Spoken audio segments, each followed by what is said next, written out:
It's now time for Party Chat Sports.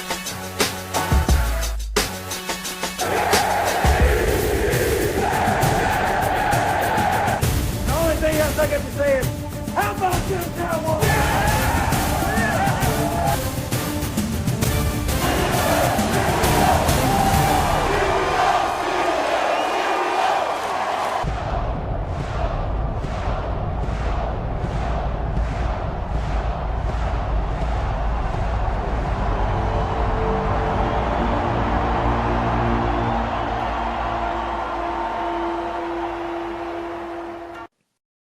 What's up, Party Chat Sports? Welcome back. Caleb, Gill, and Drew Nelson here today. The other two are MIA for whatever excuse they want to give us.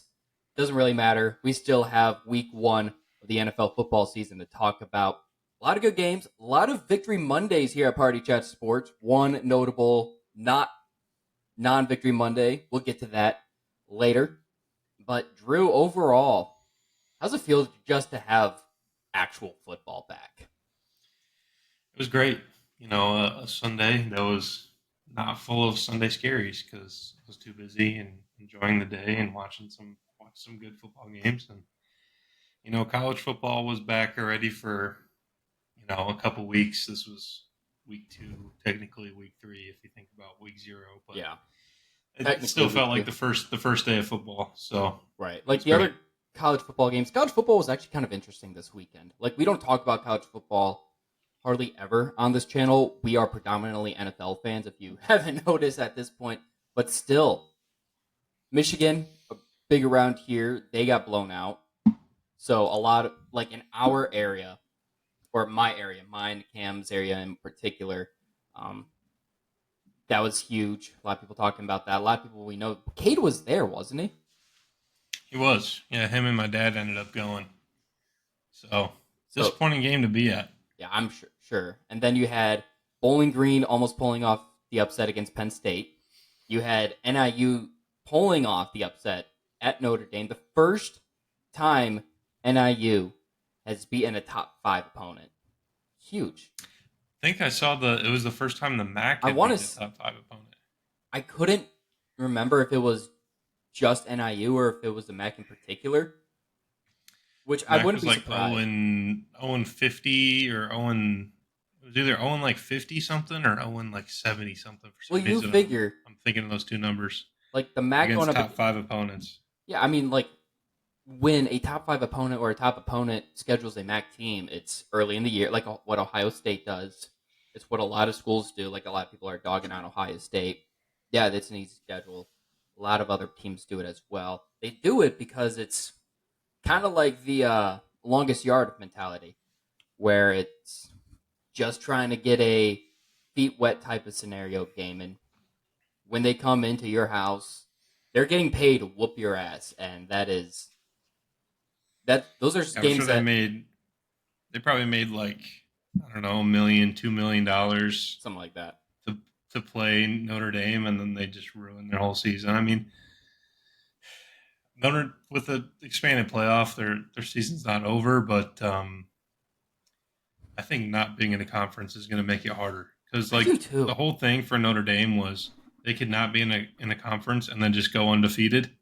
Well, that's over. So yeah, I don't know what their schedule looks like. Maybe they've got some other teams on there that'll be good, that they can kind of prove themselves again. But if not, I mean, NIU just ruined their whole season in week 2. So, and the one thing, I always love to see that.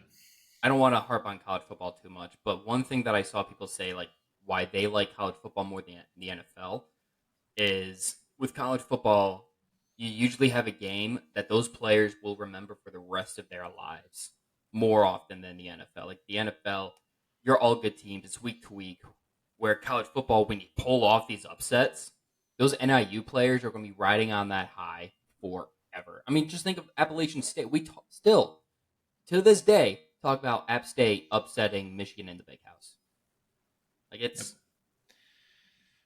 Yeah, I mean, I get that. I prefer obviously NFL. Multiple different reasons for that. I think it's a better product in general just because the players are better. But, I mean, feels great. It's got to feel great for NIU. Let's talk NFL, though. That's why we're here. Week 1 kicked off last Thursday night with the reigning Super Bowl champions hosting the reigning MVP, Patrick Mahomes, Lamar Jackson. It was, I don't know, like, I wasn't all that impressed with the Chiefs. It is kind of irritating that the Bills did make another trade with the Chiefs that helped the Chiefs land a good player. Lamar Jackson being the leading rusher, 122 yards on the ground for him. It was, I mean, it's week 1. It's hard to have a lot of takeaways in week 1 just because there's a lot of teams getting the rust off and trying to find their groove, trying to find their rhythm, but I don't know. I thought the Chiefs. The Chiefs were good. They were both fine. Didn't expect anything else. That's the thing. Like my main takeaway was Lamar struggled mightily in this game, passing at least. Obviously, he's able to run around. I mean, he's one of the most elusive players in the league. Just because he's so quick, he can get out of any tackle, any area, any place on the field. And so he did a good job there. But there was a few times. I mean, I'm trying to think. He had, just for an easy, quick example, on the last drive, the game-winning drive where it ended with Likely being out of bounds. He had Likely running toward the back corner of the end zone with a lot of separation, and he overthrew that one. He missed Zay Flowers in the end zone too. Very next play, he has Zay Flowers coming in the middle of the end zone wide open. And I've seen maybe that's some miscommunication. He thought he was going to sit, but he didn't. Either way, missed him. No, and then actually worse is in the post game, he said he was throwing it to Bateman or something like that, who was covered. And so actually it's way worse than what it would have been better like. just keeping his mouth shut. Yeah. And then obviously the last one, Likely, which was good, but didn't count. So another shoe size smaller, and they at least get a chance to either go for the tie or go for the win. But it's like Kevin Durant. Really, they weren't doing anything. They weren't doing anything all game. Like, to be honest, it felt like they were lucky to even be in a position to tie the game. Really, because it was just the Lamar and Isaiah Likely show. I mean, Derrick Henry, he had that one touchdown, but I mean, apart from short yardage, man, I don't know what he's going to look like this year. He might get like 15 1-yard touchdowns, but I don't know. Every time he carried the ball, maybe the Chiefs were just ready for it and kind of focused on him when he was in the game, but he didn't have a lot of rushes that looked anywhere near old Derrick Henry, or at least maybe I should say young Derrick Henry. So it might have been one or two that he was able to. Could just be week 1 rust. Older player, needs some time, maybe, I suppose. But the Ravens just they didn't look very good to me. Their offensive line that they dismantled is not good. So, which I think goes without saying. So, when you lose that many starters, I mean, it's hard to replace no matter what you do. So, we'll see. A lot of time, of course, no overreactions, but I mean, both of us picked the Chiefs, right? So, yeah, no surprises. Right, and Derrick Henry looking like a 30-year-old running back shouldn't come as a surprise. He was a guy that the Titans had to take off the field last year in third down situations just because he was a liability out there. Like, you're not trusting him in the pass game. Justice Hill had 6 catches, so you're taking him off in those scenarios. That's what you're getting with Derrick Henry. You're getting kind of like a Zeke, maybe not quite Zeke, but you're getting to that point where it's like you're only trusting him in short yardage. He is no longer a bell cow. Which is, I mean, that's what happened. Zeke hurdled the guy. He might be back. He looked like 2017 Zeke at times. But yeah, we'll probably he had get to break that out. I'm sure we'll get a stiff arm. That's going to be a highlight for a week from Derrick Henry at some point. We'll get something like that where it's like, oh, Derrick Henry's back. but it's just going to be in small spurts. And we have to enjoy that because we're only going to get so much more of that. He's a great running back, but he's 30. And once you hit 30, that's just that wall that most players at that position don't have success afterwards. And with the Ravens in Yeah. general, like Lamar Jackson definitely missed. If Isaiah Likely wasn't on the field, if the Ravens didn't have Isaiah Likely, this is a completely different score. 9 catches, 111 yards, and a touchdown. Probably, if he's on waivers, the most claimed player on fantasy waivers this week. Mark Andrews, nowhere to be seen. Not even looking in his direction. And I'm curious if that's going to be the theme throughout the season. Because he does like to rely on the tight end. That's why the Ravens have so many. And he never trusts his wide receivers or he never throws to them. It's not that he can't, it's just he doesn't. He would just rather take the safe pass more often than not. So I'm curious to see how that works out throughout the season. If we see if this is a constant thing with Isaiah Likely, or if it's just like a 1 week wonder, and then next week it's like, oh, Mark Andrews is back, or if like flip flops. I don't know, but he looked too good to stop going to him. I mean, the one touchdown, I think it was maybe their last touchdown before, their final drive where they were trying to win. And Lamar was under pressure, kind of throws it to Likely, who managed to kind of wiggle himself into a spot to be able to catch the ball. He was covered, but just the way he maneuvered, he was able to grab the ball and then run with it. And he made, first that little move, then ran down the sideline and made the last, a couple guys miss. At least the last guy went flying into the sideline. So as he actually pulled the Lamar Jackson from that old high school highlight back in the day, where he's I don't know what high school he's at, but with the purple jerseys and I think it was a yellow helmet of some kind, and he stops and guy goes flying by and he walks in. That was Likely. He was too good. He was too dominant, and their best weapon receiver by far, not named Lamar Jackson. So, I mean, Zay Flowers was decent, but everything they gave him was just underneath, like short and quick stuff, and he didn't get any opportunities to do anything with it. So we'll see, but I don't know. Mark Andrews obviously getting older as well. I'm sure he'll have better games than what he did week 1. He'll definitely have more targets throughout the season. Yeah, I don't know, man. I don't see him taking Likely's spot. I don't think he can do the things that Likely can do anymore. No, he's just too talented. And you'll see, like, the Ravens will roll out a lot of 12 personnel where they're running out with 2 tight ends just because that's who they are. That's what they have the talent to do. So we'll see a lot of those 2 on the field. It's just Lamar is going to find Likely more often than not. Mahomes found Rashee Rice 7 times. I'm surprised. I thought this dude wasn't even going to play to start the year. And now he's out here catching. Well, they talked about it a whole bunch of times. Right. How, like, he's basically playing on a technicality. Like, the NFL apparently all of a sudden decided they only act when there's, like, legal charges or when the case has been, finalized. So it's likely that at some point during the season he will be suspended. It's just strange that they let him play, but he did look good when he was playing. He might be slant boy, but he did look good.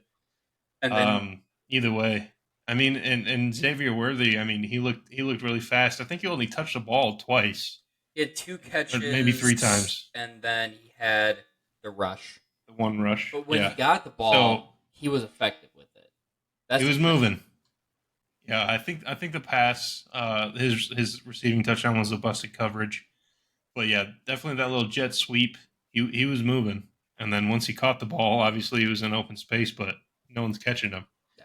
So the Chiefs are going to be dangerous.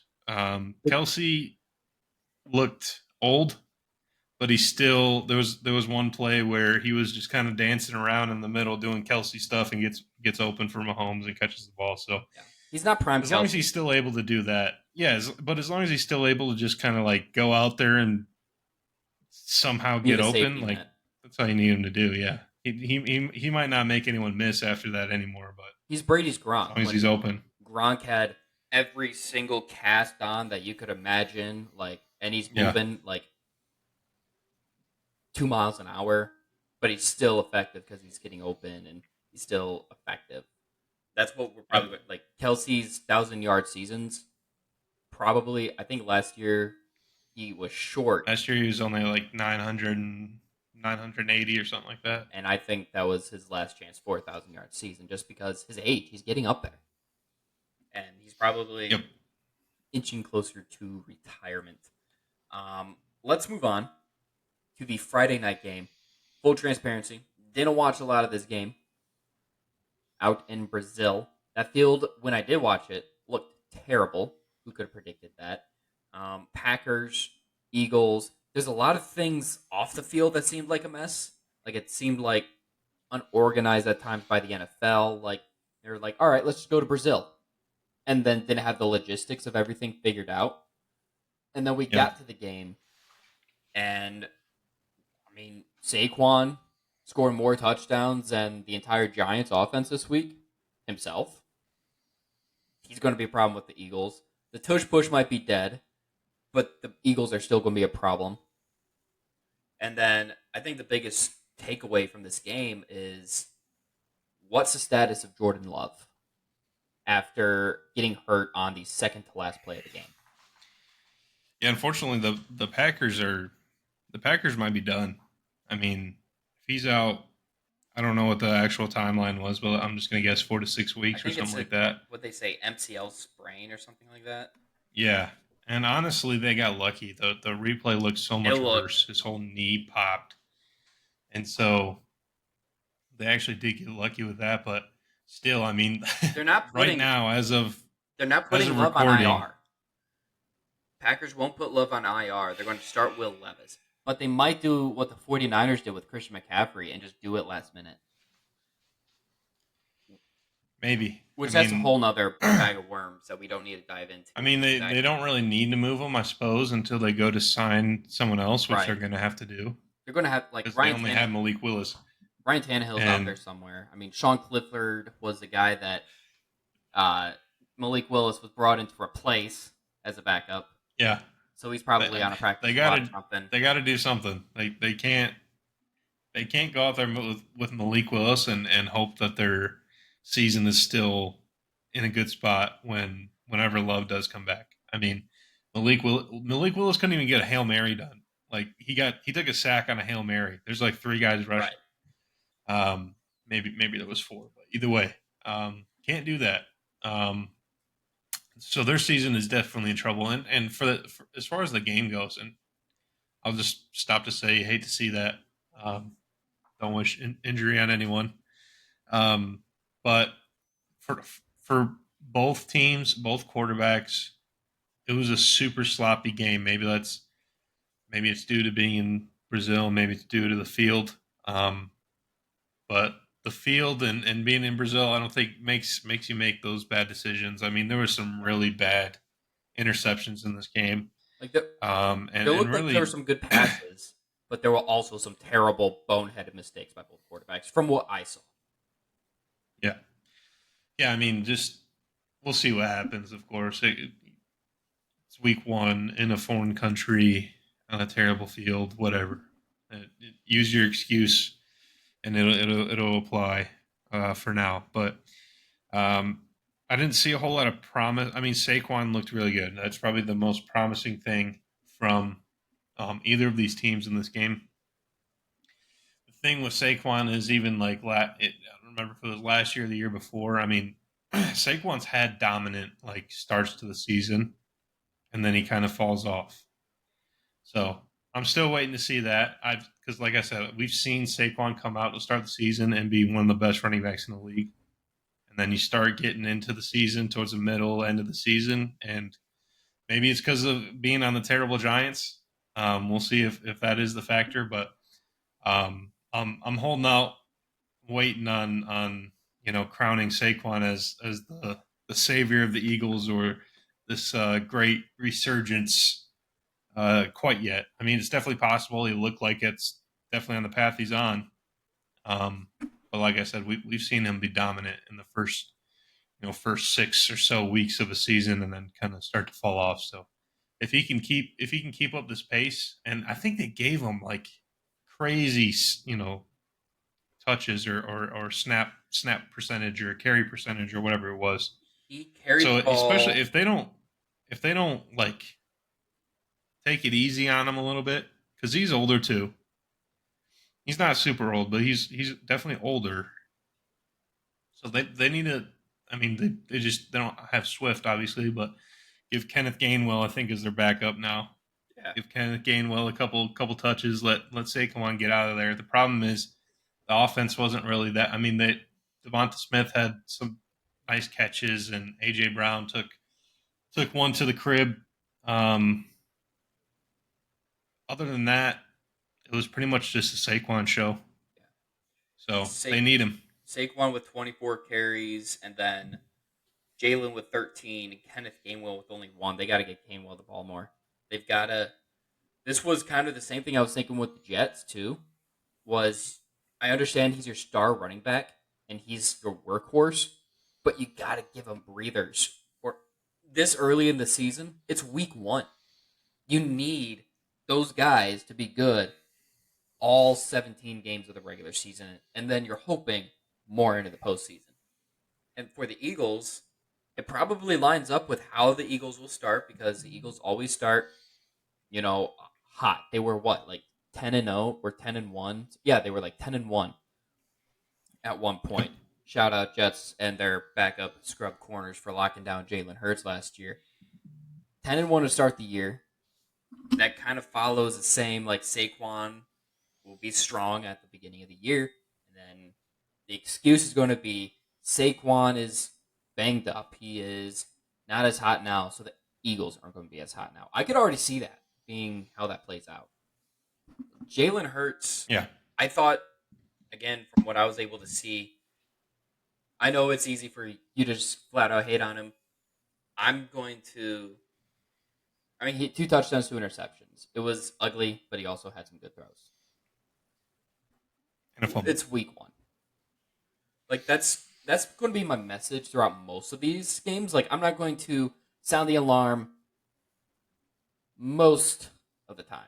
There's going to be 1 or 2 that I'm going to sound the alarm before most of this episode tonight. It's week 1. Speaking of week 1, let's continue on, unless you had something else to add. Nope. All right, let's get to the Sunday slate of games. Get this one done, over with. Let's sound the alarm a little bit on the Carolina Panthers. They might be the worst. They are the worst team in football. The alarm's going. The alarm is guns a-blazing. I mean, I'm already seeing, do they bench Bryce Young? 47-10. By the way, we haven't said the finals. Chiefs was 27-20 over the Ravens. Eagles was 34-29 over the Packers. And then Saints, 47-10 over the Panthers, making me look like a dumbass for having any sort of faith in the Panthers. And thinking, you know what, they might be a little underrated. Bryce Young might take the leap. No. They have a new head coach. This is what you come out with? That was atrocious. That was god-awful. Bad. Bryce Young, his first play, picked. And then I think the second half started off better. It wasn't an interception the first play. Wait till the second play of the second half, if I recall correctly, before throwing that interception. And they were terrible interceptions. Terrible. Yeah. It is. Yeah, it was bad. Like, I wonder, he's the first overall pick. The Panthers gave up a ransom to go up and get him.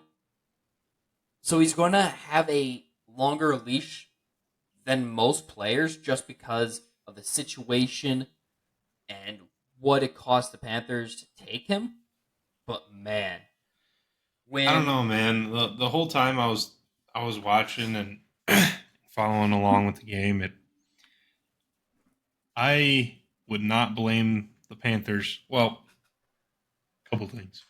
I would not blame the Panthers for pursuing another quarterback in the draft this year. They'll have their choice at number 1. They can take a shot with Quinn Ewers or something. But really, I mean, the roster is terrible. The ownership is terrible. It's not all Bryce Young's fault by any means. But being a number 1 pick and some of these throws that he's making, like it doesn't matter if you don't have the best, wide receiver core. Obviously, that helps.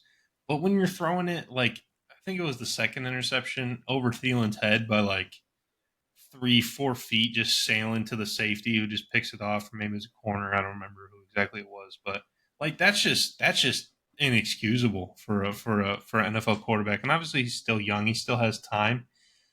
But But like how you said, much the time? resources they gave up to get you, and you're that bad. Like you Like, look at what everyone the Bears acquired with those picks that the Panthers gave up, and just look at the yeah, two. Like you would be in a much better situation if you didn't make that trade. yeah, and obviously hindsight is 2020. Right. But I mean, even Stroud on that team would not be getting talked as highly as he is now on the Texans. But still, like, you need to see some of these things with Bryce Young be a little bit better, and some of the plays he's making just aren't excusable. But let's also not take away from the Saints. I mean, Oh yeah. yeah, the Panthers are awful. And I think that is not a week one, fluke. I think that is going to be real throughout the entire It's season. going to be difficult to But the pick them to win a the game. Saints took advantage of it, and that's exactly what you need to do. You can't be hanging around and playing with these bad teams. They took care of business. They scored a whole lot of points. Derek Carr looked pretty good. I don't know what happened with Olave. I don't know what happened there. A lot of fantasy managers are mad, but he was basically a non-participant Yeah. in this game. Well, let's see. Rashid Shaheed had 3 catches. Foster Moreau 4. Alvin Kamara 5. And then it's 2-1, 2-1, 1. Like he was spreading. Derek Carr was spreading the ball around. He wasn't feeding just one guy. Yeah, Kamara looked good. Derek Carr looked pretty good too.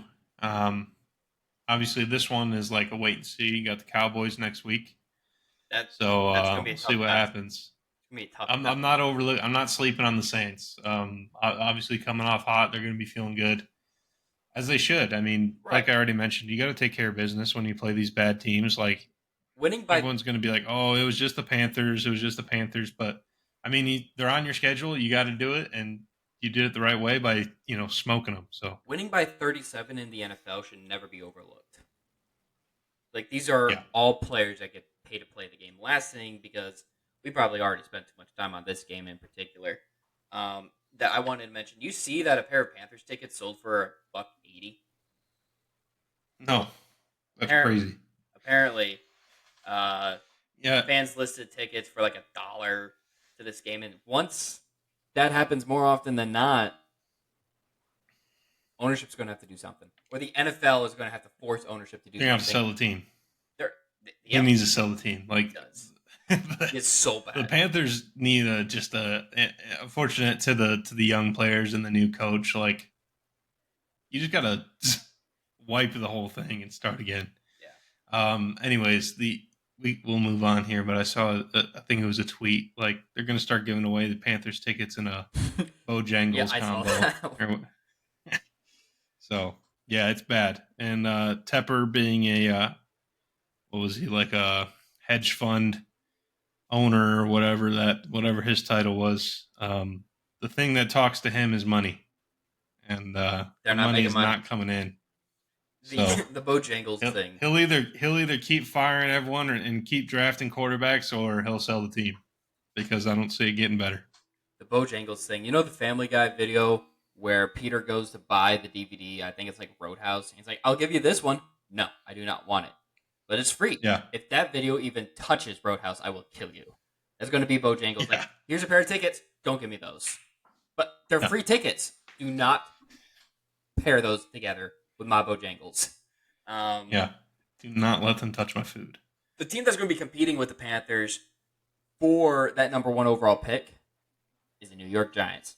They look terrible in the attire they were wearing, and they played terrible as well. 28-6 against the Minnesota Vikings. Sam Darnold looked good.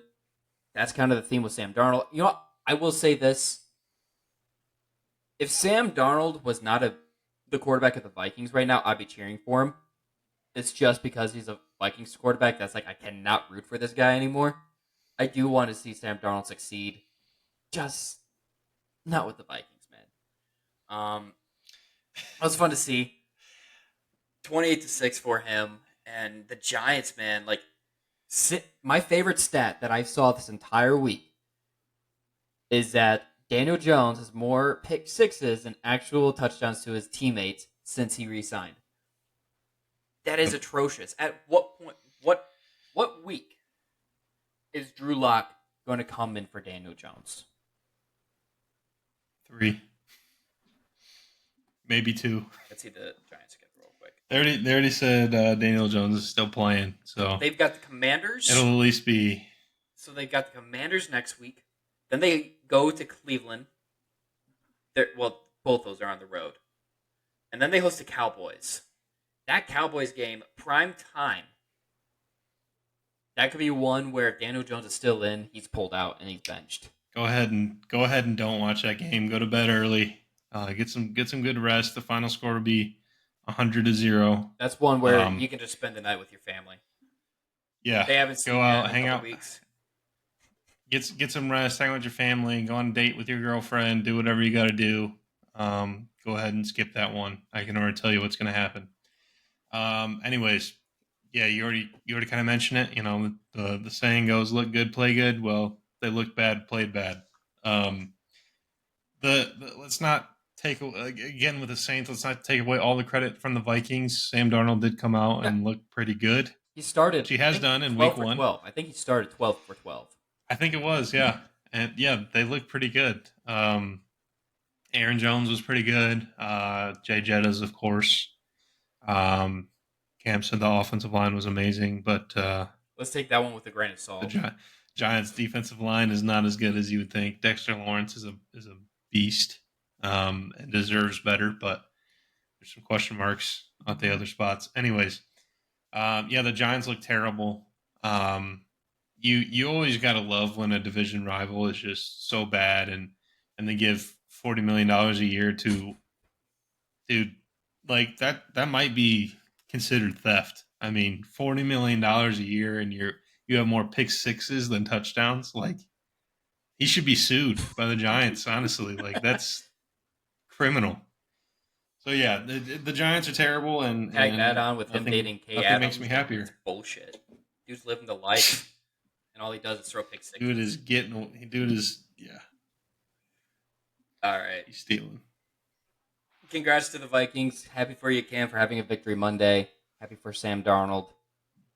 That's really all I got. Speaking of division opponents, Patriots, they got to win somehow in Cincinnati, 16-10. And this game, it seemed like the Bengals beat themselves more than the Patriots beat them. They had more fumbles in this game than they did all of last year. I think they had one or two fumbles lost. Pretty sure they had 3 in this game. The one going right into the end zone, and the play before that, the tight end bobbled it. Like, it was a sick catch, looked good, looked like a touchdown, and then turned out he bobbled it a little bit.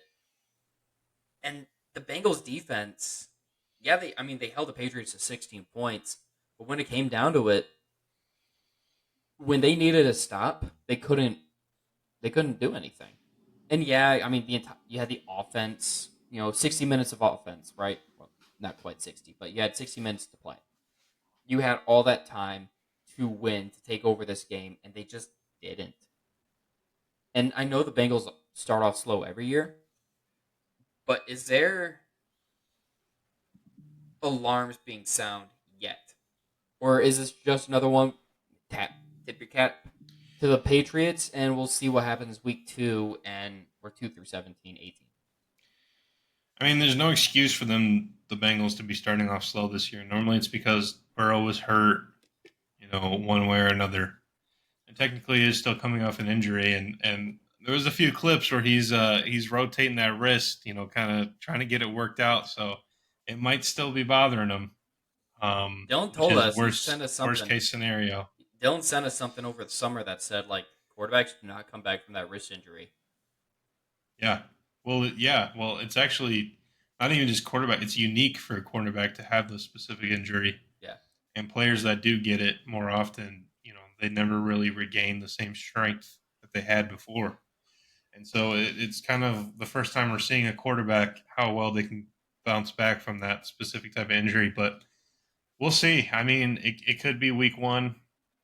Like I said, they've been slow. Like you said, they've been slow coming out in week one before the last few years, really. But most of the time, that's Burrow has an actual injury like at that time. This one coming back from an injury, so it's still similar, but I mean they look terrible. Maybe not terrible, but you played the Patriots, who are supposed to be one of the worst teams. I mean, Right. they don't.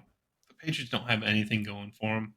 They got Jacoby Brissett, who's pretty good. He's a Jacoby solid Brissett is backup. really good. Yeah. He's probably he's got to be. He's a high-end backup, you know, low-end starter. Kind of like a Yeah, Gardner I mean, if he's not the backup, if he's not the best backup, he's the second best, and honestly, he'd be the best starter for a lot of teams we saw this week. So, Giants, um, Panthers. obviously, that helps their case, but they don't have anything else going on. The Patriots and the Bengals, like we talked about last week, Burrow was my MVP pick. A bunch of us had the Bengals. I think you had the Bengals in the Super Bowl, maybe, or in the AFC Championship at least. I had the Bengals. Like, I have the Bengals winning it all. they should be good. They didn't have T Higgins, but honestly, T Higgins kind of no shows sometimes. So it's not like you're missing anything there. You had Jamar Chase, who was threatening to hold out. Maybe it's because you didn't practice. Maybe it wasn't all there, but You should be I don't able know, to man. win It looks sad. a game against a lesser talented team with your number one receiver. Like, you shouldn't have to need both your number one and number two. You should be able to win that game with just the one. And maybe the run game, wasn't as good without Joe Mixon there. We'll see. I'm interested to see that one throughout the season and how much of an effect that has, not having Joe Mixon back there anymore. But that Bengals, I'm not sounding alarms yet, but I'd be a little worried if I was a Bengals fan. And you know what? I bet on the Bengals to win the Super Bowl too. Kind of worried after week one. It don't sound the alarms yet, but if, like we've been talking about the last week or so, they've got the easiest schedule by far in their division, one of the easiest schedules in the league. If you want to take advantage of that and get to where you need to be, you can't be dropping these games against the lowly Patriots. Especially, you're going to have to go against. It's an AFC game too. Like, that's going to come back to haunt you at some point. The fact that it is, that's worse. I mean, you can drop a cross conference game, and it doesn't hurt your standings as much as dropping one of these in your conference. So tough look for him. Speaking of quarterbacks coming back from injury, Kirk Cousins coming back from an Achilles injury, and he definitely looked like it. He definitely looked like it at times. But you got to give the Steelers credit. Defensively, they played well. TJ Watt, whenever he was paired up against I don't care if it was a tackle, if it was a tight end, he had a good game. Probably the offsides one, I understand. He wasn't offsides. But when you're the only guy that's moving, like the ball snapped, and you're the only guy that moved, like you see that nobody else but TJ Watt moved, it looks like a penalty with the blind eye. With the naked eye, it looks like a penalty live. I understand why the ref's going to call that every time, and it's unfortunate. You can't replay that. Like that's not something you can overturn. Like I get the maybe I guess we're overturning penalties now. There's some as we learned yesterday, but there's some where the ref up in the booth is going to be like, hey, just got a quick look at that. It doesn't halt play, it doesn't halt action or anything like that. Like we're not taking a timeout to look over this, but I just got a better look. Let's pick up that flag or whatever. And I know after saying that, Dylan's going to be like, well, why did the refs not do that for our game? Why they're out to get us? Rigged, cheaters, whatever he wants. We're human, okay? It's an imperfect league. Chill. And the ref coming up to you at halftime saying, like, I probably shouldn't have thrown that flag. Happens all the time. It sucks when it does happen. He only knew that because he probably saw a replay. Right. he would if he never saw a replay again, like after that play, like that play happened and then it just vanished from everyone's like memory. He would think he got it right because that's how close it was. And props to TJ Watt, I suppose, but like, is it props? You went a little too quick. You went a little too quick. But I mean, maybe you'll get lucky in the future, but you still had a good game overall. Yeah, definitely. He's a beast. But like I said, when you're that close, you know, human error, you might get it sometimes, and sometimes you're not, like we saw. But yeah, the Falcons looked bad, not great. I think a lot of that comes with Kirk Cousins, and there was some interesting stats that I can't remember right now, but basically they had when Kirk was in certain formations, they would run like either they would pass or they would run like 80% of the time out of the formation, and it was to make it so that Kirk didn't have to move. And so if that is a consistent thing throughout the season, they're in trouble. Yeah. And maybe I heard a little rumor about this before, but maybe that's why Penix was drafted, with their, what were they, 8th or 9th pick. Yeah. And they realized that Kirk is either not as ready as he needs to be, or the potential is he's not going to be as ready as he used to be. And that's why they had to take Penix. Yeah. Could be. I mean, based on what we saw, it could be that way. I still think he'll be able to come back once he trusts it more. Because a lot of it, when you come back from a major injury like that, is you're not trusting that it's fixed. Yep. You're still thinking that it's weak and won't support you. And obviously, you don't want to do that again. I mean, I think the Achilles rupture is one of the most painful things you can go through. At least in your mind, if you think about it, it's gross. So we'll see if he can come back. But if he can't, man, the Falcons, I think I at least I imagine a few more of us did pick them to win the South. Mm-hmm. But if he plays like that every week, and obviously you're going to play a lot worse defenses than the Steelers. The Steelers are a really good defense. Yeah. So there's that. But I mean, you're not getting anywhere close to where you want to be if you're playing like that. So, and my boy Drake London, man, I had hope he got a real quarterback, and then the real quarterback just can't play the game of football anymore. So it's tragic. Kyle Pitts touchdown. No, Kyle Pitts touchdown. That's huge. That's huge. The not trusting like the Achilles thing. I met with a client about a year ago. They do like regenerative therapy or something like that, and what they do is they find like, do you have pain in your hips or your stomach or something like that? And then they go back to like, all right, what surgeries have you had? What injuries have you had? Oh, you had a knee surgery. It's probably has something to do with that. And it's like your mind overcorrecting certain things. And when you have an injury, your brain treats it as a traumatic response. So what your brain does automatically is, seeing that as a traumatic response, doesn't want to go through that again. So whether you realize it or not, you will not do that. You have to almost fight. You have to like overpower your own brain essentially to do what you were able to do.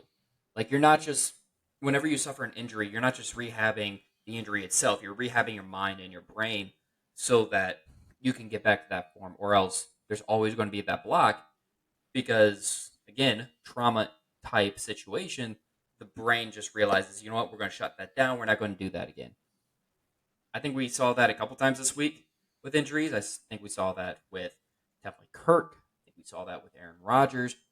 There's definitely some of that. So it's just like the mind part now. Like, health-wise, technically they're okay. But up here, they need to get that better. Speaking of the up here, that's kind of the issue that Justin Fields has had, it seems like, as times. What do you think of him this first game for the Steelers? I thought he was okay. He definitely uses his legs a little bit. Nothing really popped. Nothing really stood out. But, I mean, they got the dub. He did enough to get the dub. No touchdowns, but no turnovers. Yeah. So that's all you can really ask for when you're dominating the other team on, your defense is dominating. Just don't Don't give them more opportunities than they already get. So I think he had some decent throws. I think he has the opportunity. And the Falcons' defense isn't terrible by any means. It's pretty good. It's all right.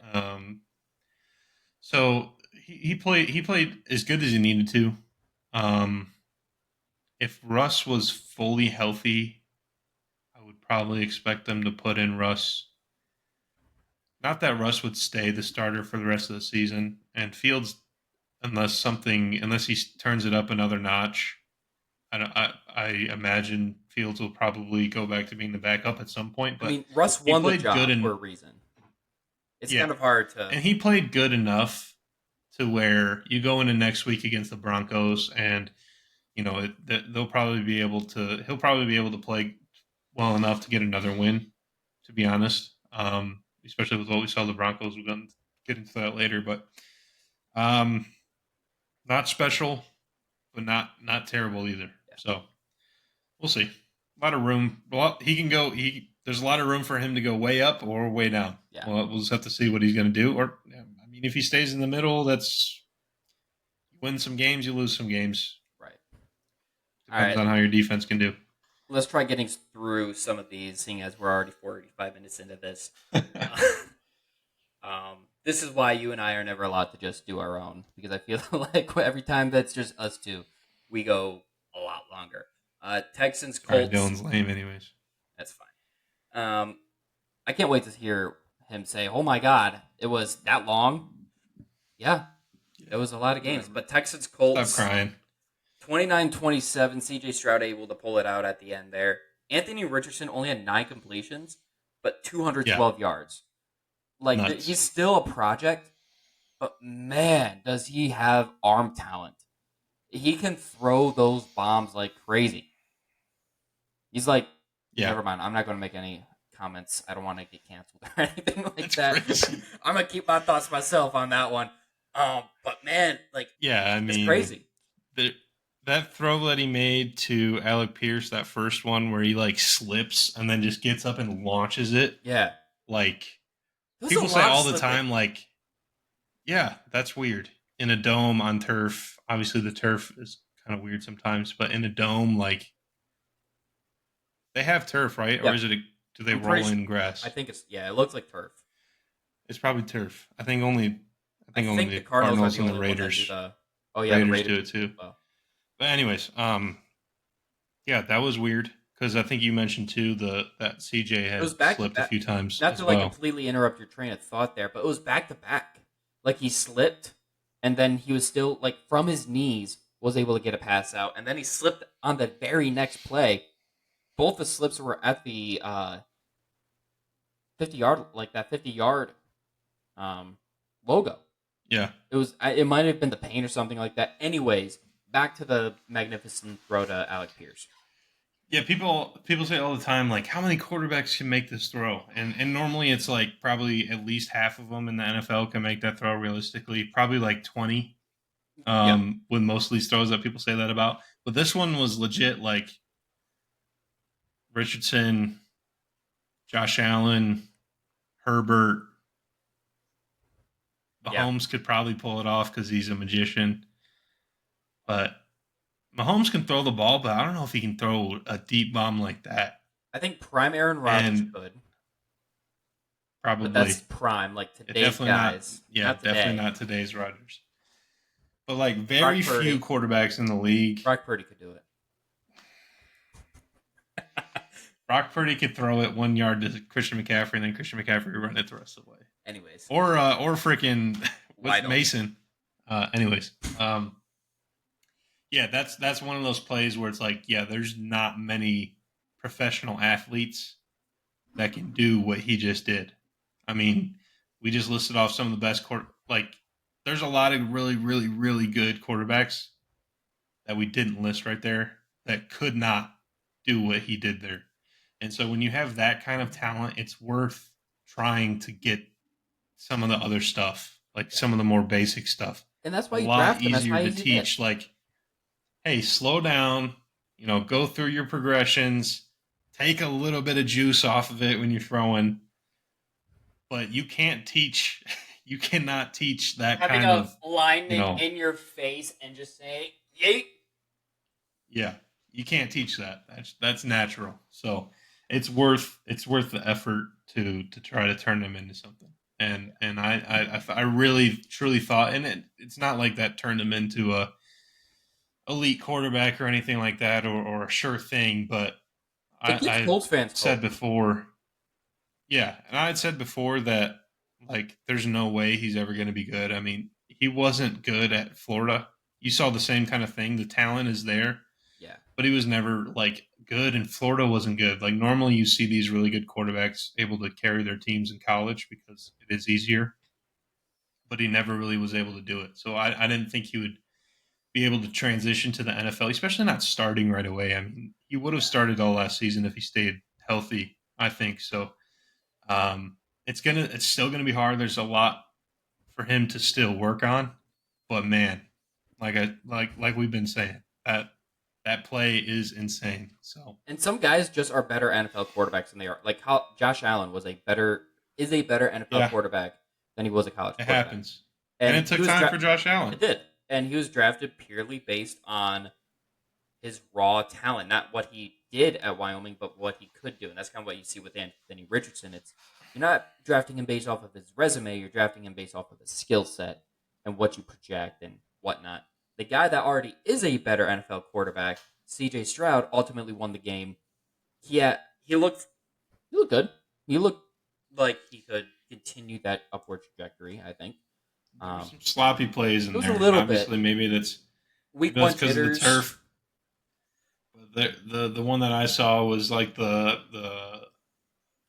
throwaway attempt that didn't actually make it out of bounds and it got picked, that and I was bad. forget what. I think a flag or something called it back, if I'm not mistaken. But and then there was another one too. I can't forget. I can't remember exactly what it was, but it was either a dropped interception or maybe an actual interception. I don't remember what he ended with. But obviously, they still win the game. All of their receivers got pretty active, which is good, especially if we want to keep Diggs happy. Yep. He got active. I think I saw a stat. It was like the air yards for all the Texans wide receivers, and Nico Collins and Tank Dell had over like 100 air yards, and Stephon Diggs was like 9. So Okay. he's getting the ball, but not in the same way as the other two. All right, this game, I only have like minimal things to say. Bears Titans. Titans, what the hell are you doing, man? You were up, and your defense or your offense gave away more points. It was just an atrocious. And Will Levis, that Mayo coffee might be coming back to bite him in the ass. Where it's like, thank you for that meme. Oh, absolute legendary meme that will live on forever. That is perfect. Absolutely perfect. Hilarious. But never before seen on a football field. Just on your hands and knees. What is it? They call it the surrender cobra on the field during a play. Yeah, that just completely gave up. He saw it and he's like, "Yep, I'm cooked. I'm cooked." Yep. Caleb Williams winning that way in your first game, not ideal, but I mean it's a team sport. Sucks for the Titans. They got a lot of questions to answer because they've got the Jets coming up this week. That's going to be a tough game for the Titans. The Bears, I think you want to see more from your first overall pick, but again, he's a rookie. So that's really all I got in that game. Rookie week 1. I think two things. One, he didn't need to do much, and they probably weren't asking too much of him yet. Yeah. And two, obviously, there is that. No matter how good the rookie is, there's a transition period. There's a reason that the last 15 number 1 overall quarterbacks lost their first game. Yeah, it's been since David Carr. There's a reason for that. It's hard to make that transition. You can practice and preseason and look as good as you want, but once you get the real NFL different. Starters in a real NFL environment, real NFL game speed, it's different when they matter. It's different, and you hear players all the time say the NFL is a different game from college. It's a completely different game. So I'm not done like I don't think Caleb Williams will continue to be this bad. He's going to have really a lot of quarterbacks this week were bad. It's not even like it wasn't just the rookies. Even some of the vets. I think didn't scoring have great weeks. Scoring was down this week in comparison down this week, to and other games. I think I sent a tweet. It's been down it's been down the last few years. So it happens. Speaking of being down, the Bills were down, and they fought their way back up against the Cardinals. That was tough. I really was rooting for the Cardinals there, and they had Marv open. I just don't think Kyler saw it there at the end. I mean, because I believe that pass, he was rolling out. He said to his he didn't left. see it in the. Yeah. If he's rolling out to his left, and Marv is your backside post, it's kind of when your head is looking that way. It's kind of hard to tell who's over in this direction over here. But it sucks that he was that open, but also sucks that they were up as much as they were and still allowed the Bills to come back. Like, it shouldn't have come down to that. I mean, a few things. That's Josh Allen for you. That's why I still had them, being the 5th seed, although it looks like they might win the division now. But again, week 1, we'll see. After week not one, to overreact, but that's Josh Allen for you, and that's what an elite quarterback can do is just kind of put the team on their back and win a game when you're down like that, and that's what he did. But really troubling to see. The Cardinals looked good for a while, and James Conner is one of the most underrated running backs in the league right now. He had a good stint with the Steelers for a minute, and then he kind of fell off, and people kind of forgot about him once he got to the Cardinals. But he had a really good season last year. He'll have another really good season this year. Kyler. The problem with Kyler is the Cardinals can't afford him to be average. Because if he just stays average, they're never going to go in it. They're not going to get better, and they're not going to get worse. You're not paying him. They're never going to be in a position to get a good enough replacement for him that can take them to the next level. And so the hope was he ended last season decently, coming off an ACL injury. And so the hope is that he comes back and he's able to take maybe another step. And he played pretty well in the first half, and then in the second half was terrible. They said it on the radio this morning. I forget what it was, or maybe it was yesterday. He had like 30 yards in the second half. That's it? I think he had 130 yards passing in the first half. It ended with 162, something like that. Something around those numbers. With 162, so that math is mathing. So he either the Bills made some great adjustments in the second half, which is possible, with McDermott, but you can't have that for the Cardinals, and you also cannot have Marvin Harrison getting 3 or 4 targets. I think it was. You drafted him with the top 5. You cannot have that. You have to get him the ball. And he had a bad drop. And he had 1 catch, and I forget what happened on one of the other ones. But then, towards the end of the game, you got him wide open. And obviously, it was hard for Kyler to see rolling out to his left, and maybe that's because he's tiny. But if you're going to go in, that's the kind of play that happens. That's the kind of play you have to make if you're going to be an above average quarterback, and if you're going to win a game like that, where the Cardinals really have no business hanging with the Bills like that, at least in my opinion. And so if you're going to win a game like that, you have to make those kinds of plays, and they didn't, and they lost. And you have to know the play. Going forward, though, you have to know that going forward, they have option. to, and you have to look for them. I mean, you can't afford to spend a draft pick like that when you have plenty of other needs as well. I mean, Michael Wilson, I think, is their other wide receiver. He's pretty good. Greg Dortch, he's decent. Yeah, exactly. And that's what I said in the chat. I was like, they can see each other underneath everyone else. That's why he got the most receptions. So, and obviously their tight end, I'm blanking on his name, McBride. Yeah, like The They Colorado could take have on. used that. They could have used that pick on plenty of other positions. Their defense is atrocious, especially their edge rushers and defensive line. Like, if you're going to spend a resource that high, that has to be an immediate playmaker and an immediate like piece of either your offense or defense, whatever whoever you draft. Yeah. And so him getting and not playing preseason too. So it leads you to believe that, like, yeah, this guy's a starter. He's ready. He's ready to go. Like, he didn't play any. He played like maybe one snap in preseason, and then they put him in bubble wrap. Like, you've got to. He lost out on all that practice, all that development by not playing in. I'll call it a simulated NFL game, and now he's just out there doing cardio because you're not looking his way. Maybe that's what he needs. Just kind of a blunder by the Cardinals. Speaking of which, of interesting things that happened on Sunday and interesting scenarios that happened pre-game, Tyreek Hill got pulled over.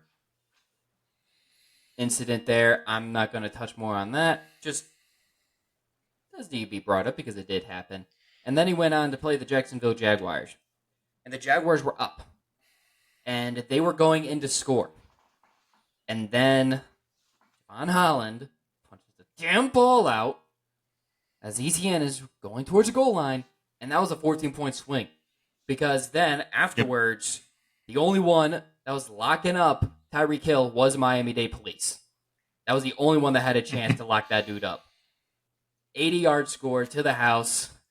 And once that happened, it's like, all right, well, Jacksonville's not coming back to win this game. And they had a shot. They just... You have to take... There's a couple of these games, like the Cardinals game, the Titans. You have to take advantage when you're ahead.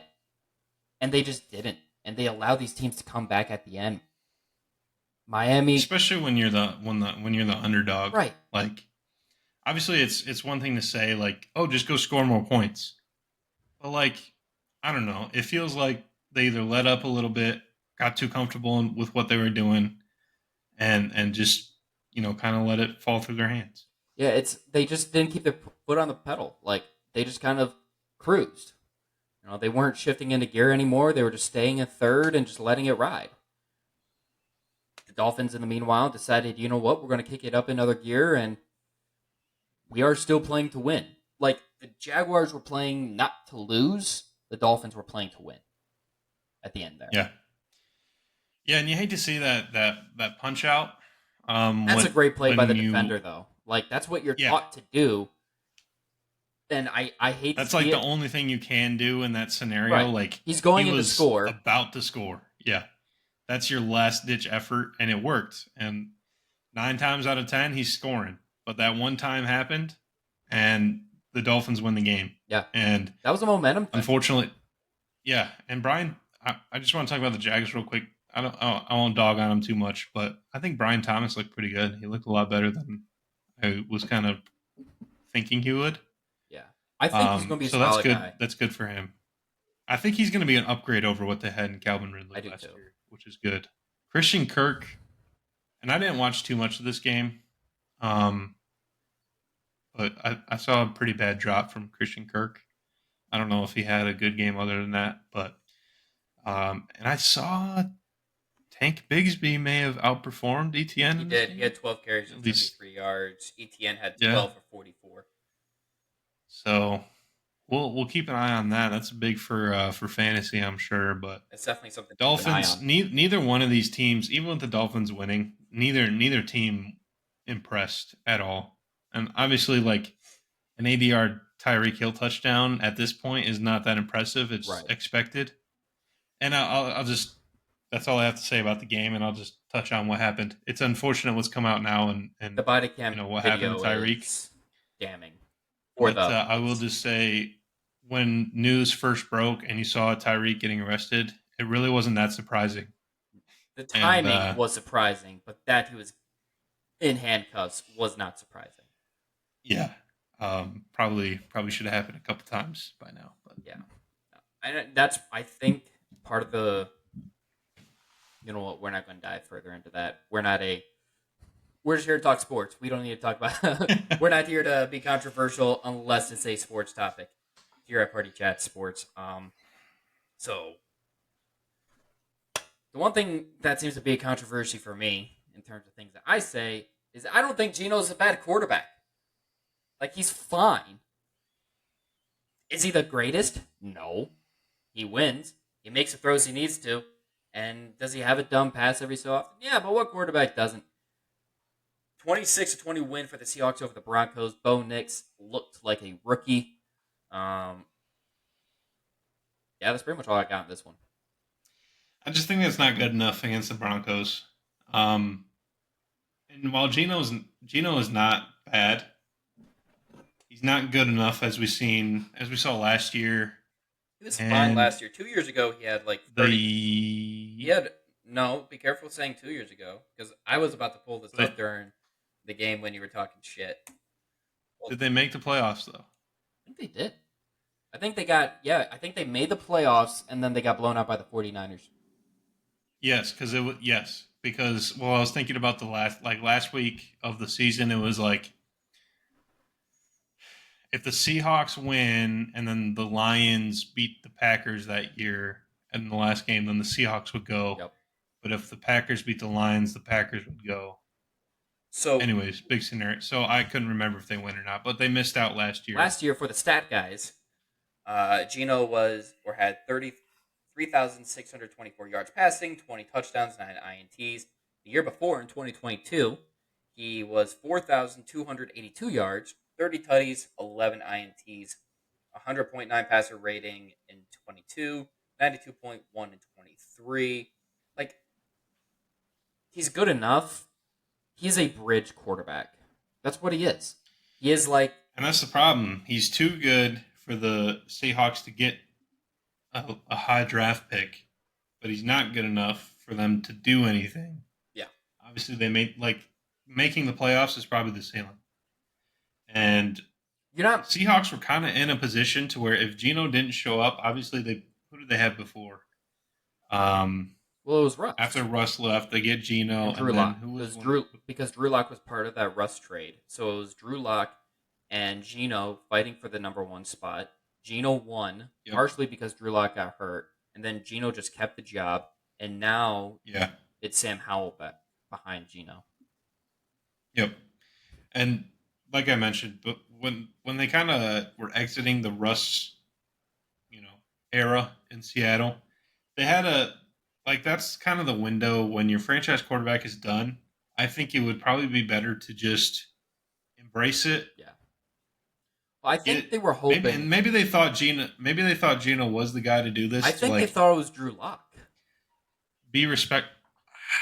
Because Geno was already. He didn't do anything He didn't do anything in Denver to make you believe that he could have been. No, but I think they saw what the Lions got from, Jared Goff and Matthew Stafford. It's like, all right, the Lions feel comfortable with that. But Jared Goff was also in the Super Bowl before that. But Geno was already there. He was already in Seattle. He was Russ's backup for a little bit. They brought Drew Lock in. I think they just expected, all right, well, if Drew Lock doesn't win the job, Geno's going to be good enough for us to not lose our jobs, but we should then be able to pick a quarterback next year. And that's just, It was too good that year to where that was. He's going to be too good this year, which is fine because all the quarterbacks coming out aren't that great anyways. Yeah, this is not I was telling But like I was saying, I think they put he put the Seahawks in a bad spot to where they're kind of in a middle ground and probably will be for a little bit. This is when we say purgatory around here. This is exactly what we mean. Purgatory. My view of purgatory is when, for the NFL, you are good enough to where you don't have a top pick and you are, drafting 11 to 18, 20, something. Like, you're in that middle range. You might make the playoffs. You might not. You're like a 7-9, 8-8 Jeff Fisher type team. But you're not good enough to make the playoffs, win a playoff game. But you're also not bad enough to be that first overall pick or where you're competing for that. Like, you are in the middle. That is the worst spot to be you're consistently in that spot as an NFL team. So when we say purgatory around here, at least that's what I mean by it. And that's where it looks like the Seahawks are headed, is that purgatory, like you were saying. That's why I had the Seahawks taking Penix. Because I thought, all right, well, Penix is going to fall that far, and that's a good, investment to make, but it just didn't happen because the Seahawks were too good to not be in that spot.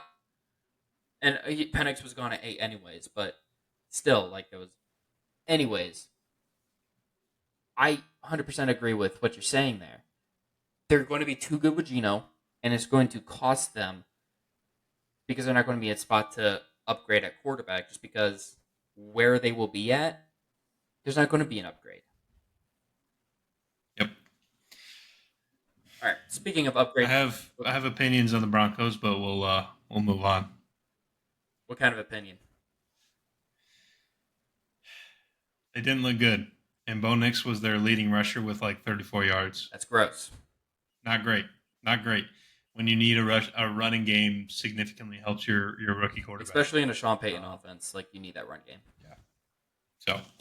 All right. Raiders, Chargers, not much to say. My favorite takeaway from this is Joe Alt Delete. I love that. That is... Yes. It's great. And I saw his one pass, his one win against Max Crosby. That's huge. That's big time. He allowed 0 pressures from Max Crosby. That's huge. Other than that... That's a guy that one of us, maybe it was you. I think I took him as Defensive Player of the Year. Yeah. Like, that is no joke. Especially, like, we saw a bunch of rookie tackles get thrown in the gauntlet. That's no scrub. We had Joe Alt versus Max Crosby, Tyler Guyton versus Myles Garrett. There were some other rookies going. And to let 0 pressures, like, think of it, like, pressures are we talk about easier to get than sacks. They're not easy to get. But you let 0, like, against one of the that means Crosby was not even close to affecting Herbert. Yeah. At any time, any rep against Joe Alt. Like, that's impressive for a veteran. Let alone... That is extremely impressive for a rookie in his first week game. 1. Yeah. In his first game. So, and he gets a sick nickname now. Yeah, so it worked out. Other than that, I mean, J.K. Dobbins, really good to see him back. 10 carries, over 130 yards and a touchdown for him coming off the Achilles injury. That was nice to see. And I think we'll see more of that run. He's always been good, man. It's just when he's healthy, he's been so good. The health, that's always it's a shame. And I know Cam is going to would harp on that too. Like, he loves JK. And he's a great guy, great running back, and it's so fun to watch when you can watch him. So I'm hoping that we get to see a nice long season for him in LA. Raiders, they're going to be buns. They're going to be another team that's going to be picking a quarterback next year, probably. Yeah, I mean, they have to. I mean, their quarterback decision was between Minshew and Aiden O'Connell, and that's their own damn fault. It was the decision came after a preseason game against the Cowboys, in which they got handled pretty well, despite playing a lot of their starters and second string against Dallas's second and third string, even probably fourth string at times. And it was, to me personally, when I watched, because I did watch that preseason game, the only one I watched, and Aiden O'Connell looked better in my eyes, but he threw a pick 6, which obviously is bad.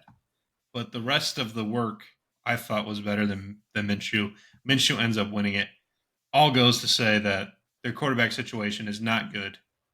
I mean, they lost Josh Jacobs. They've got Devontae Adams still. Jacoby Myers is a pretty good second he can have. Yeah. Like, I think they're... And to be honest, Devontae says he wants to be there. There's no way he does. There's no way he wants to be part of a rebuild scenario. I really think, and I know it's probably the Jets fan in me, but the one rumor I saw was the Raiders were going to wait to see what a certain NFC quarterback was going to do before deciding if they were going to move off of Devontae or not. And now that said quarterback has re-signed, they know that they don't have a chance.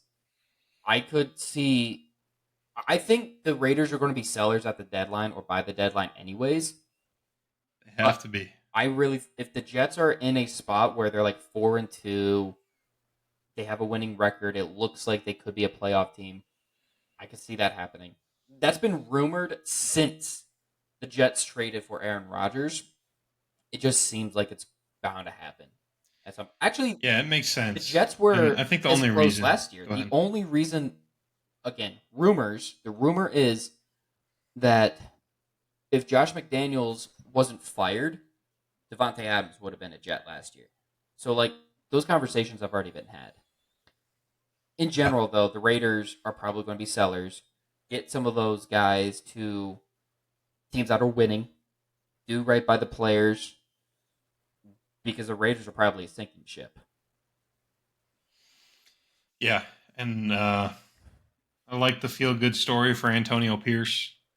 But one of the main stories that I've seen on Twitter the last few days is how bad, because there's a lot of there's models out there that tell you like when you should go and shouldn't go for certain fourth down situations. And he had a punt during the game that was a clear like go for it. That used to anger me. He chose the punt. Used to anger me so much with Todd Bowles. Todd Bowles used to do that same thing with us. And I mean, speaking of Todd Bowles, hell of a win for him and the Buccaneers over the Commanders. Yeah, which is surprising for two things. The Commanders' defense is bad, but you bring in a defensive head coach in Dan Quinn, who obviously had a great defense in Dallas. Part of that is you need the players to actually play well. Yeah. And he hasn't had the time to do that. So, but great win for Baker Mayfield. It was the best three quarterbacks of the week were Baker Mayfield, Sam Darnold, and Derek Carr. Who would have thought? Who would have guessed? Yeah, like they had great games. Baker had great games. Super hilarious when at the same day Deshaun Watson is getting absolutely torn up. We'll talk about that here in a few seconds. But Mike Evans looks great. Baker looked great. Playing the Commanders team with a rookie quarterback again. Jaden Daniels got a couple rushing touchdowns. I didn't see how he looked passing the ball. He was 17 for 24. And I think those rushing touchdowns came towards the end of the game anyways. I could be wrong, but they were both. Yeah. The first rushing touchdown was with a minute 52 left in the third, and then the second one was a minute 12 left in the game. So towards the end, but still good for him to get in the end zone. He's a rookie quarterback.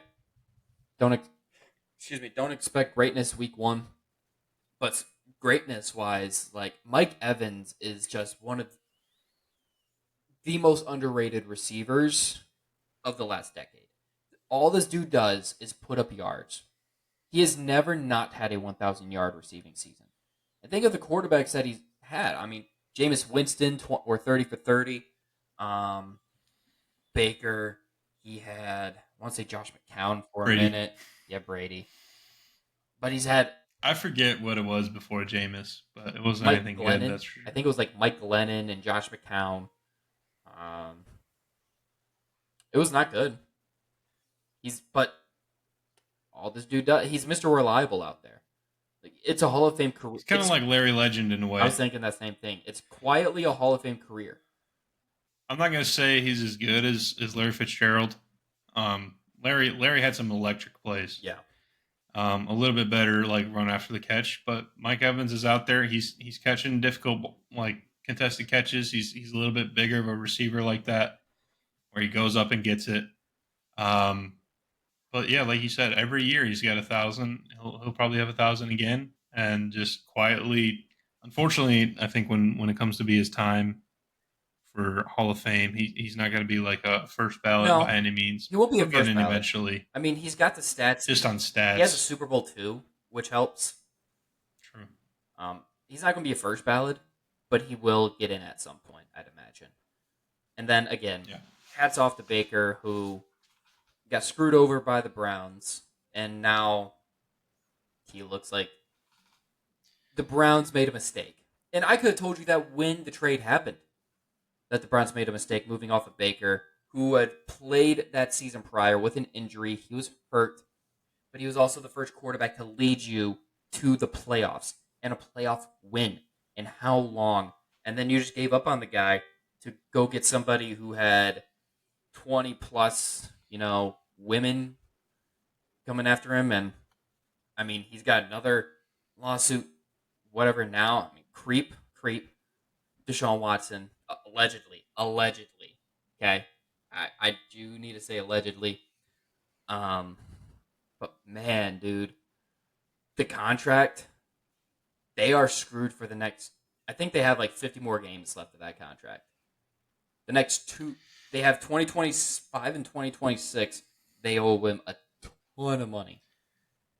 And they just restructured it too. They He's hitting like 70-some million against the cap the next couple of years. They restructured it to lessen the cap in 2024 and push it all to the future. I mean, Bad. Let's talk about that game now. I know you do. You want to. Cowboys win 33-17 a few hours after it's announced that Dak Prescott signs the largest contract in quarterback history. Look at that. Look at that $60 million man right here. When'd you get that? When? Yeah. I don't know. It's been a little while now. I've had him. I forget where I got it at, but had to get it. Absolutely. $60 million man now. And we said, I mean, I just got to think. 60. I just got to think what it's like to wake up one day, you're hanging out. He was still in his room when it happened, and all of a sudden you get a call. Hey, buddy, you're $240 million richer. Your signing bonus was like, I think 80-some million. And he's guaranteed like as soon as you sign, that hits your bank account immediately, dude. You got $80 million like that. That is nuts. With another, how much? 160 million still to come. Like, that has got to be a crazy feeling. So super happy for him. There's not a quarterback in the league that deserves it more, whether you think he's one of the best quarterbacks or not. The man that is Dak Prescott deserves it. And he does deserve it for being a football player too, in his skill. He's proved it, in my opinion. And again, that's the way the market works for quarterbacks and for all players. Next man up. That's how it works. I mean, the NFL is only growing. The money that is going into the NFL is insane. Salary cap's going to keep going up. And by the time the contract's up, he'll probably be anywhere from the 5th to 10th highest paid player in the league. Patrick Mahomes' contract. Like, at the time, that's like, whoa, that's an extraordinary amount. And now that's a steal. Yeah, exactly. So it's only a matter of time before someone else is the next highest paid, and he'll be back to 5 to 10 somewhere. And so super happy for him, obviously. Takeaways from the game. I just want to say Deshaun Watson. The turnovers. Yeah. Deshaun Watson and the Browns.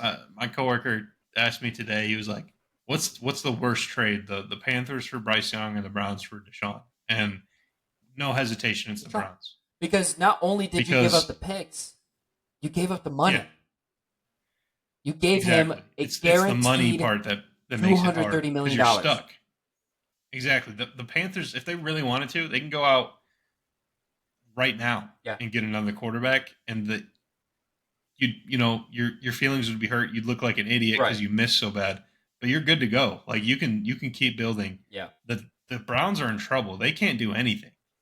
Like, unless there's some rumors with this latest allegation that if it's true and he gets in trouble, they could find a way to like squeak out of it. Yeah.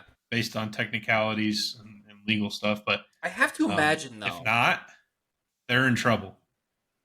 I have to imagine. I don't remember because when he signed the contract, he was still under scrutiny. He was still under. Yeah.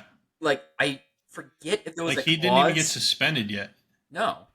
I forget if there was a clause or not in that contract. Like, if that's part of the reason why Deshaun was comfortable with Cleveland. Like, did he want something? I don't remember if he wanted something in there that said, like, if something happens, I still get the money.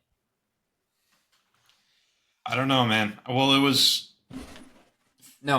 either fully guaranteed or almost fully guaranteed. Right. So, and there's always ways. and I don't know how it works when you can how to squeak out of those kind of fully guaranteed deals. We'll see what happens. It's likely that nothing happens and they're stuck. Yeah. In my opinion. Yeah, that's kind of what I think. And with what we saw yesterday, again, week 1, whatever. But the problem is this was a continuation of what we saw last year when he was healthy, where he finished last season. Obviously, he was hurt for most of it, but he finished last season with the highest percentage of inaccurate passes in the league, or uncatchable passes, I think. Like, and you come into this season, and obviously the Cowboys have a good defense, so that's one thing. But there was a lot of them that were terrible. There's a difference passes between going up against a good defense and you just being bad. And the excuses for Deshaun, like when he came back after the suspension, it was, he missed a year and a half. He's going to have some rust. And then it was, well, let's give him a full season. Of course you're going to have some rust. What's the excuse now? There is none. There's not a good enough excuse anymore. The Deshaun Watson that we saw in Houston that was leading the league in passing yards is gone. He's no longer on this planet. Like, that player doesn't exist. He's not the same Deshaun Watson. Yeah. He is a shell of what he once was. It is... I'd say the dude's booty cheeks, but I'm pretty sure he would like it. Like, it is... Yeah. He's so It's bad. crazy to see the downfall, and I think that's what happens when you... Well, that's what you deserve. That's the... Like, allegedly. I don't feel bad. That's the thing. Like, no. It's one of those, I prayed for this to happen, or, like, people will say, it couldn't have happened to a worse person. If everything that's been alleged over the last couple of years about Deshaun Watson is even half true, I don't feel bad for him. Yeah. No. And the Browns deserve better. Unfortunately, they can't do anything. Do they, though? Browns still have a really good defense. Do they deserve better? The people of Cleveland deserve better. The fans deserve better. Most of the fans deserve better, because there's a lot of fans that the second they got... there's... I saw that as well. And so maybe they don't. And maybe they don't. The players that are on that team that think they have a good enough defense to win, they deserve better. And Joel Bitonio didn't accept Deshaun Watson's help up. I don't know if you saw that clip. That. But, like, that's pretty telling. But the Browns organization itself that made this decision in the first place, I don't feel bad. I don't feel sorry. They don't deserve it. You know, you tied yourself to this ship. You're going to sink with it. Yep. But let's not get lost from the Cowboys here. Absolutely not. Zeke came back, hurdled a guy, play gets called back, so it didn't technically count. But that was at least good to see a little bit of rejuvenation, because Zeke was known for these crazy hurdles for the first few years of his career, and as the mileage started wearing up, or climbing up, I should say, and wearing on him, you stop seeing those hurdles. And I don't know when the last hurdle, maybe he had one last year, I can't remember. I just think he was too heavy to get off the ground. It could be. He looked a little thinner, maybe in the game, but he got up, and the corner, I forget if it was Ward or someone else. I think it was Ward. They were standing up. Like, it wasn't like a little cut block. Like, he wasn't like diving at his ankles. He was pretty straight up. So it was a good hurdle. Good to see a little bit of rejuvenation. Wish we would have seen a little bit more Rico Dowdle, because Zeke is still old. There's no taking that away. So he can't be your guy the full season. Rico is a lot younger, and has nowhere near the amount of wear and tear as Zeke. So I would have liked to see a little bit more of him, but it was good to see Zeke back. Is Dalvin Cook on the practice squad? Mm-hmm. Yep. So,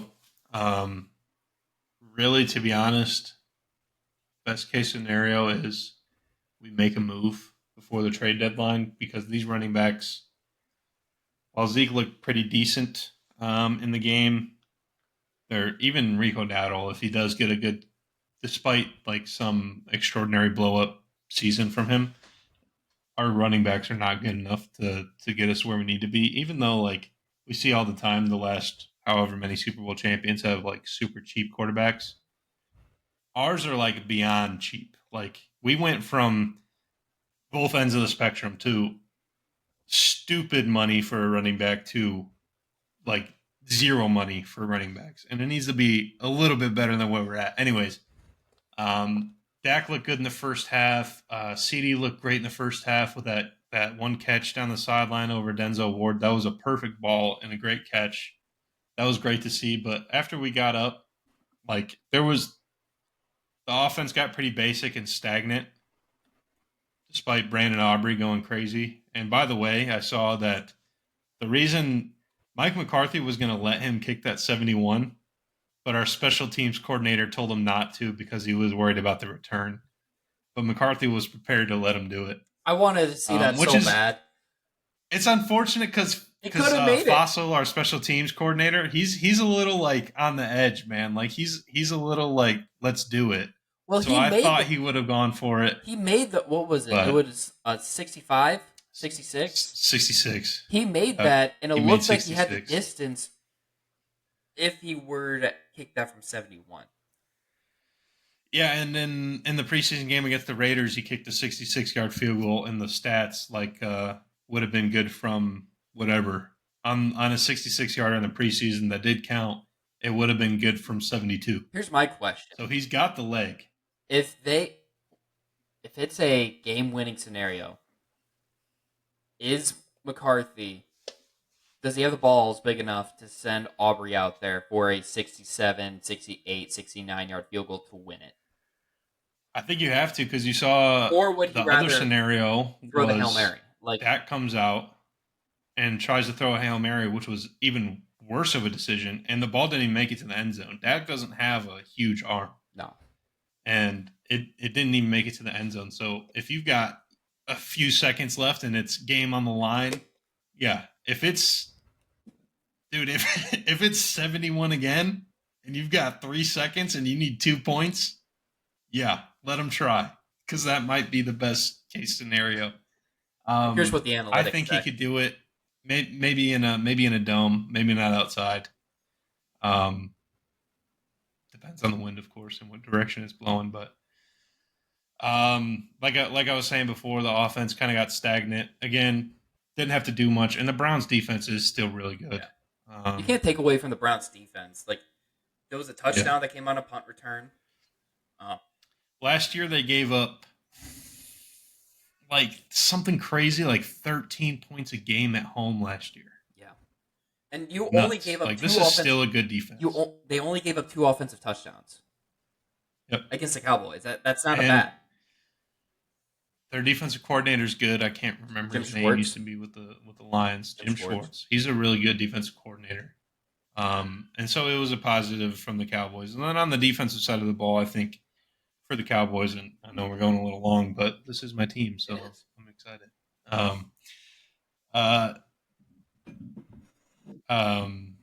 Zimmer's new defense looked pretty good. There was a few times where, and on one play in particular, where Micah was like in the A gap over the center, and so you're worried about Micah being there, of course, and then he drops back into coverage, and our new linebacker, who is apparently a freaking stud, which a lot of people were hoping for. He tore his ACL last year in preseason, so we didn't get to see him. So this is basically like his rookie year.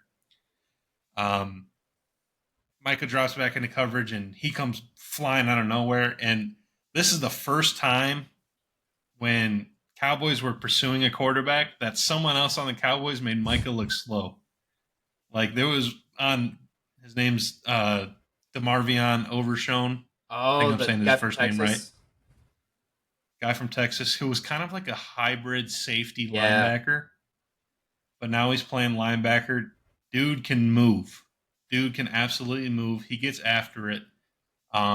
He was the 3rd highest graded linebacker this week, and that's for being this is his first real game. Yeah, and so a lot of hope there. He looked good. All of the players from what happened last season and the end of the season, and everyone, we didn't do anything. We basically resulted to the draft and some random like free agency picks. Well, Tyler Guyton played pretty darn well for going up against Myles Garrett. He wasn't perfect by any means, not like Joe Alt with zero pressures against Crosby, but he gave up, I think, one sack and a couple pressures. He did a pretty good job for most of the game, about as well as you can expect for a first time rookie tackle, first game going up against the reigning defensive player of the year. Our center, who again another rookie, didn't even play center in college, had to learn how to play center. They showed a video of him practicing snaps with his mom out in the backyard. He did really well. I think he was the 16th highest rated in pass pro, which is fine for a rookie, but he was like second or third in run block grade among centers. So good showing from him. Eric Kendricks at linebacker showed a little bit of rejuvenation, back in a familiar scheme with Zimmer. Kalen Carson, he was a 5th or 6th round corner, had to guard Amari Cooper a lot, and Cooper did get the best of him a couple times, but for the most part, he filled Bland's spot pretty well.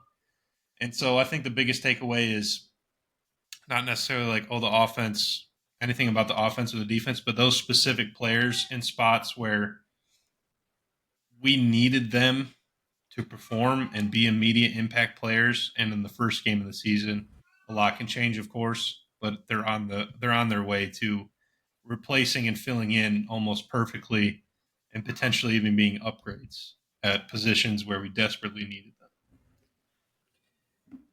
Yeah, hell of a game for you guys. Browns, I'm sounding the alarm on the Browns mostly because of Deshaun Watson. We got to see Jameis at some point. It's a quarterback problem. Yeah, we got to see Jameis. It's a quarterback problem. It's not the system. Nope. It's not the system. Joe Flacco we saw that last came year. off the couch and took them to the Exactly. playoffs. Like, it's not the system. It's a quarterback issue. They're going to have to decide if they want to pay that much money for a bench warmer or not. And that's going to be like, it's kind of like the Bryce Young Panthers issue, where you gave up so much for the quarterback. At what point do you just have to put your pride aside and say, I got to do what's best for the team? The next man up is going to play better than this guy. Yeah. I at some point, Deshaun is, if he doesn't improve, he's got to get to the bench. He's got to sit on the bench at some point. 2 games left. Let's see if we can roll through these. Lions, Rams, 26-20, overtime win. They get up, start hot, and then they kind of cool down a little bit.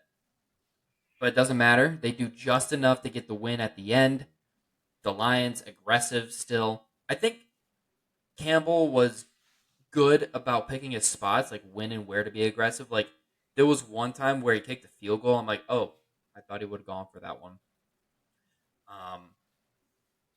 Rams, we're losing Puka Nacua, definitely hurts. Cooper Kupp, though, still a dog. 14 catches. Cooper Kupp resurgence. Kyron Williams didn't have the game that many people expected, averaging only 2.8 yards a carry. Matthew Stafford had to throw 49 times. That's a lot of passes. And for the Lions to only give up 20 points to a quarterback that's throwing 49 times, I'm impressed by that. Guys were flying all over the field. Alex Anzalone with 10 tackles. Jameson Williams, I want to see a little bit more from him. I want to see, that big play threat that he has, that ability to stretch the defense like that. Love that. Let's see more of it. And then Jared Goff. 18 for 28. Fine game for him. Good win for the Lions, week 1. I would have liked to see more from the Lions, especially with a Rams defense that we kind of already talked about. They're filled with a whole bunch of young players. Not a lot of players you can name, as we talked about before. But anyways, I would have liked to see the Lions offense do better. Obviously, their defense performed better than they probably would have last year, which is a good sign for them because they had one of the worst secondaries in football last year. And like you mentioned with Stafford, who is still a good quarterback, and Cooper Kupp, who was a great wide receiver. throwing the ball 49 times. That's a lot, and normally games can get high scoring in those situations. So good for the Lions defense. Like I said, I would have liked to see some more points on offense because that's kind of what carried them last year. Was they were a high scoring offense that could score in bunches. Um, Again, week one, they still have plenty of time to turn into that, and they probably will. So, not impressed with Jared Goff, but he didn't do anything to win. He didn't do anything to lose. He was fine. Pretty good. He Like, was game fine. managing. Overtime though was impressive because they got the ball first. They told the Rams like, "Hey, we know you're tired. We're tired too, but we're just going to shove it down your throat and go win the game." That's exactly what they did. I don't even know if they passed at any time in that overtime. It was like probably once or twice. Most of it was I feel like it was David Montgomery, 6 yards a carry, Yeah. just straight down your freaking throat and won the game. And that's impressive. Overtime is hard. You know you don't really want to get to overtime. But when you do, you gotta find a way to score that first touchdown. They did. They drove it right down the field, scored, no problem, game over. That was really impressive. So obviously the Rams defense isn't great, but great way for the Lions to pick up their first win. And even though the Rams aren't great, there was extra weight behind it just with Stafford being back. Even though he's already been back, still, anytime he comes back, it's going to be like that. The fans were crazy. The environment was crazy. I thought Stafford was playing a great game, in my opinion. Yeah. He looked a little like old. And really, Stafford has always played pretty well. He has those games where he throws a whole bunch of interceptions and looks a little Brett Favre. Other games, he's playing out of his mind, and as long as he doesn't get injured, normally he's pretty good. So he got a little banged up, but played pretty well. Good game, good Sunday night. First Sunday night game going to overtime is pretty cool. So Yeah, that I enjoyed that too. Yeah, hell of a game. The Rams look like they're going to be contenders down the like they're going to be playoff contenders. They're going to be fighting for a playoff spot down the stretch throughout the entire season. They're going to be a tough team to beat. And the Lions, I have them going to the Super Bowl. So good game for both sides. Surprisingly, the team that beat the Lions last year to make it to the Super Bowl, San Francisco 49ers, got a pretty good win, 32-19 against the New York Jets, Monday Night Football. Aaron Rodgers' first game back since last year when he ended his season on only 4 plays. Highly noted. I thought Aaron Rodgers looked fine. You could tell that he was trying to, kind of like what we said with Kirk Cousins and the whole injury thing, he was only throwing to the left side of the field. Like the chart that I showed you guys, he didn't throw to the right side at all. The furthest right the pass that was the furthest to the right, was a touchdown pass to Allen Lazard on the free play. Other than that, everything was to the left. And I think as he gets more comfortable with that injury that he sustained, it's going to look a little bit better. The issue wasn't Aaron Rodgers. The offense struggled, but they didn't have the ball nearly enough. If you look at, there was a clip I saw of Aaron Rodgers, all of his completions. The last one in the first, so there was a stretch from the 4-minute mark in the second quarter to the 7-minute mark in the third quarter. There was no Aaron Rodgers completions in that stretch of time. They went, I want to see the time of possession, because I want to say the 49ers had double. At least double time of possession. 38, 40, almost double. So they had 38 minutes and 40 seconds of time of possession. Jets had 21 minutes and 20. That's not good. You got to let Aaron Rodgers have the ball a little bit more. The offensive line, I thought, pass protected well. The run game, I was unimpressed. I was not impressed with the running game at all. That's got to get fixed. That's got to get better. Just need more weapons. I've been harping that for the last 2 years, is what it is. My biggest concern for the Jets was the defense. I've had an issue with the interior defensive line. Like, I don't want no scrubs out there. But they also don't need to go chasing waterfalls. They don't need studs, but they need guys in the interior, their defensive line, next to Quinn Williams. This is a defense that rotates like crazy. They don't keep the same lineup out there the entire game. They like rotating. So if you're going to do that, you better have the guys to come in and back play well. They don't in the interior. And they showed. It showed. The 49ers gashed them up.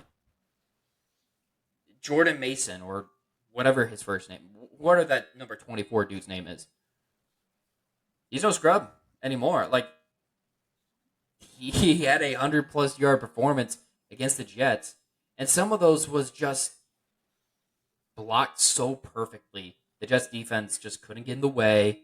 The run defense was horrendous. And then some of the passes that Purdy had, like, yeah, they were fairly open. They were finding holes in the zone. The Jets play a lot of zone. They rotate the defensive line. What hurt them? The zone defense and the defensive line rotations and just the interior in general. It's week 1. 49ers are a good team. They were just in the Super Bowl. No need to stress. No need to worry too much. It's fine. Get this game out the way early. I am irritated with the lack of time that the Jets offense had because I felt like I was watching the 49ers offense the entire game. When you give up 8 straight scoring drives, that is disgusting.